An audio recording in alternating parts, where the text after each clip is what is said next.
How's it going, everyone? Welcome back. Everyone is having a lovely day. The Cincinnati Reds started out playing some good ball in April. Something different. Seeing them start the season out and said, all right, we got past April. April's been a very tough month for the Reds these past few seasons. This season started out the month of April strong, and then came May. Then came the gauntlet that we've seen coming. Texas, Baltimore, Arizona, San Diego. Good baseball teams, lots of playoff teams, lots of talented teams. There's going to be a tough stretch for the Reds. How was they going to perform against the good baseball teams? It's not been the greatest. 10 of the last 12 the Reds have now lost. The offense is stagnated. The pitching's been pretty exceptional for the most part. Seems like Hunter Green's starting to figure things out. Lodolo's been pitching really well. Abbott's still clearly got strikeout stuff. Getting what you need to get out of your starters, really. And that's something to look forward to. Obviously, dealing with a lot of injuries. Guys are going up, guys are going down. Seems like somebody's healthy, somebody gets hurt. Strand now with the problems. And it's tough because it's like, oh, man, you have so many young players and they can't keep them healthy. But the thing is, they also got so many young players that, even when you get guys that are injured, it still feels like you have your core. You still got Steer, you still got Alley, you still have India in there, you still have Jake Fraley, right? Even when somebody goes down, one of those go down, all of a sudden, McLean's back or Noelvi's back. It feels like you always have a good, strong core there. Unfortunately, the offense just has not been there, though. Once again, struggling mightily this season are the Cincinnati Reds to put runs on the board. Currently ranked 26th against lefties and 30th against righties are the Reds batters this season amongst the teams in the league. And here's the thing. You're going to get the ups and downs of these young guys. That's going to happen. You got to ride that wave. But I think what we've seen out of the Reds when it's, they're together is like, hey, when they're riding, some are up, some are down. That's winning baseball. That's what teams do. That's what the winning teams do. Guys go through slumps. When those guys go through slumps, somebody else picks it up.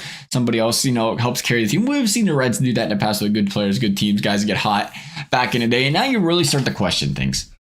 Because here's the thing that gets you. Obviously, when you're losing, it feels like, the sky is falling down. Things are tough. Things are bad. And one of the first things you always do look at is the manager. Especially when you have but it feels like one of, if not the most talented Reds core of players, young core of players we've seen in 25, 30 years at least in memory. And David Bell, you look at his resume, they continue to do the same thing year in and year out with David Bell. I will say this about David Bell. There is no question about it. This team plays resilient baseball under David Bell. They feel like a team that is never out of it. When they're doing well, they are a team that just feels like when a game's close, they're going to find a way. The bats are going to find a way to win. The bats are finding a way to get back into it. When they are playing well, they're a super, super resilient bunch. And, a lot of teams get down on themselves very quickly, even when they're hitting the wall. Okay, we're down a couple runs, start taking the bats off. Not this Reds ball club.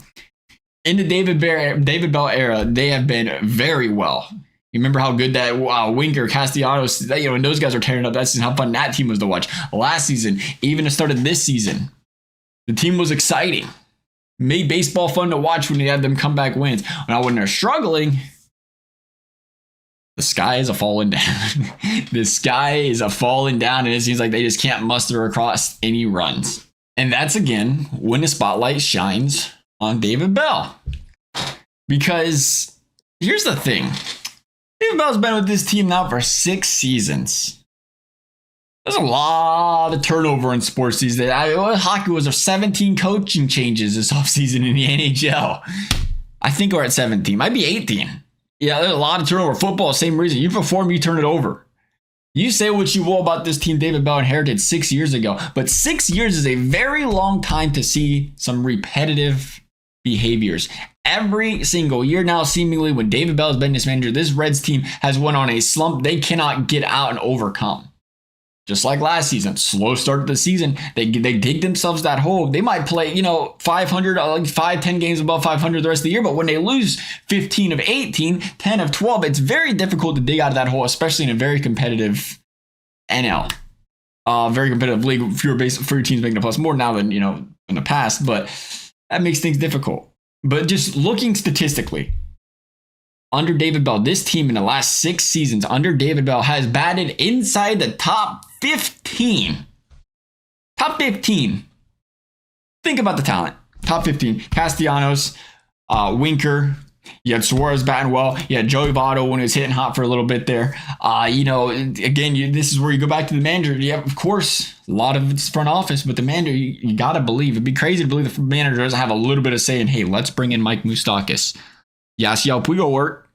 Let's bring in Yaimer Candelario. A little inconsistent. I think it'll work. There's got to be something in that compared to when Dusty Baker was saying, I kind of like Ryan Ludwig. I kind of like Johnny Gomes. What about Shin-Soo Choo? You got to wonder because, owner's been the same. Obviously, the GM's changed a little bit. Just a small tip. But anyway, going back to it, the talent this team's had, arguably the best young core in baseball, you can almost argue if Atlanta's in there. They haven't performed, but you got the potential. In 6 years, this Reds offense has been a top 15 team batting wise one time under David Bell. It has been 4 years since they've been a top 15 pitching team under David Bell. This is a team that historically has been very good at developing pitchers, very good at getting quality starts out of pitchers, getting something going in that regard. But to be bad across the board for that long, of course, he did inherit, he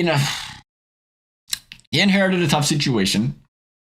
Again, what we thought of Dusty Baker at the time here, it's crazy when you look back and say, hey, it was 90 and 72 and the Reds fired Dusty Baker. They ain't seen anything close to that since. The core didn't really change. They got a year older, but not a lot changed. Arguably, the pitching staff got better the year after because they had the injuries Dusty was dealing with. And the next year, 76 wins. They lost 14 less wins, and they ain't been the same since. So the manager does impact the squad. And sometimes when you go back and look at that last Dusty Baker team, it was Todd Frazier batting 234. Then you had Joey Votto, Brendan Phillips. That was your core. You had Zach Cozart. You had Billy Hamilton. Devin Mesoraco. Do we honestly look back at that time and say those guys, that core, you had some studs. Two guys, Reds Hall of Fame kind of guys. Votto probably a real Hall of Fame. You had some studs.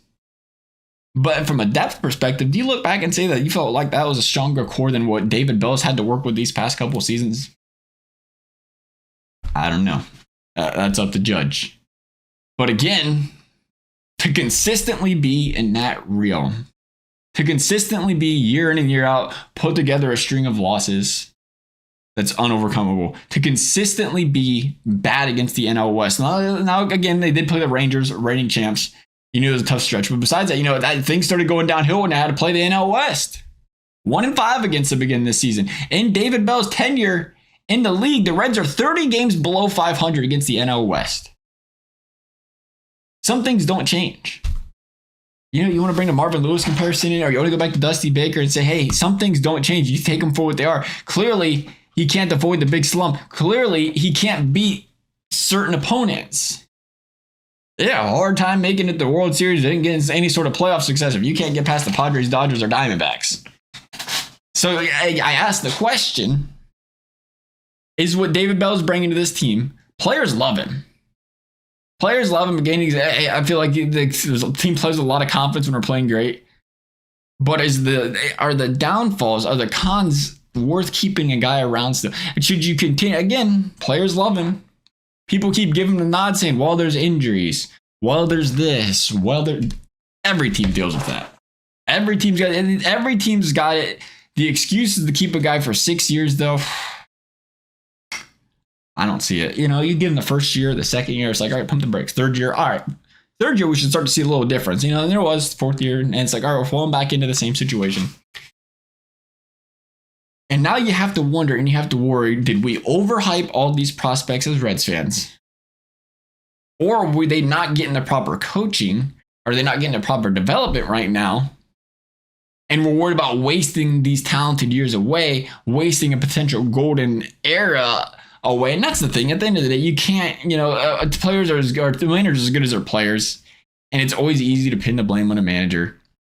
But at the same time, if you got a stud offense, you're going to find ways to win games. If you don't, you're going to lose.